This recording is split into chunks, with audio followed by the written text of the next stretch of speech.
FrightFest, you've been here. I think you've been here all weekend. Sissy has now screened. How's the experience been, and how was the screening? Oh, it's been great. As audience members ourselves, it's just been really fun to be a part of the festival. And then the reception of our film today was really, really encouraging and beautiful. Feels like we had all the Australians at FrightFest in our screening, which was really cool to see. A lot of kind of specific questions about references in the movie that are very Australian. But yeah, it was a great time.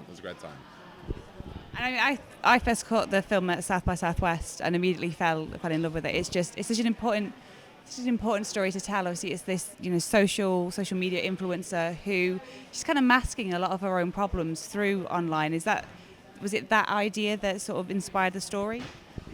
I think we wanted to talk about the sort of inherent irony of a wellness advocate, someone who's trying to preach mental health awareness and give tools to her followers, but then isn't applying that to her own life. And I think that's really what we're all doing. We're all showing filtered versions of ourselves. We're preaching about awareness, but we're not actually applying those skills because we're all on social media, which is inherently toxic. So Yeah, and what it's kind of teaching us in a way is that we can portray this perfect version of ourselves that we want to be, but kind of lose sight of who we actually are as a person. And I think there's a certain kind of lack of accountability on a big level in society right now, and it's never anyone's fault, and everyone has a mouthpiece online.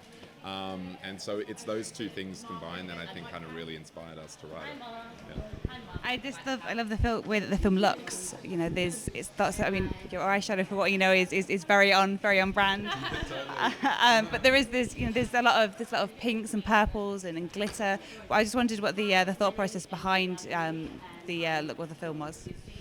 Well, I guess the time capsule, without giving too much away, the time capsule that the leads, Emma and Cecilia, bury together, that ends up kind of expanding throughout the film as Cecilia's warped expectations of how the weekend's supposed to go also expands with her kind of projected version of what her life was supposed to be when she was younger. So the world gets more glittery, it gets more gory at the same time, and we wanted to kind of mash two genres, like feminist comedies from Y2K era, like Crossroads and Mean Girls, and with the sort of 70s giallo camp horror.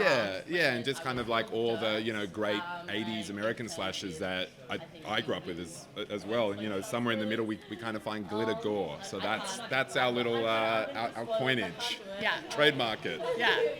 And as somebody that grew up and lived through the teenage girl experience, this film, I think it really nails the toxicity of female friendships. Was that, again, something that you really wanted to get out there? Because I guess guys go through it too, but there's something very specific about that girl dynamic. Yeah, I very much learn about it firsthand from Hannah, and so I'm very kind of grateful to that.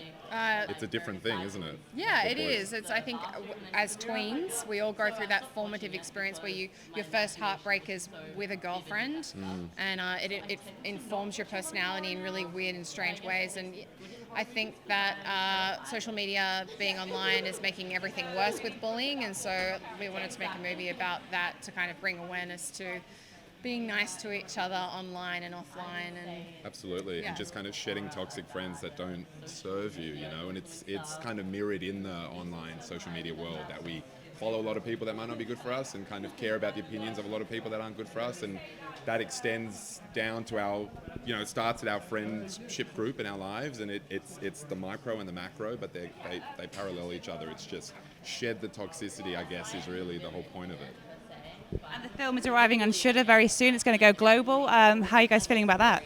Very excited. Yeah. Very, very excited to land there. No, yeah. Shudder's awesome. They've been great.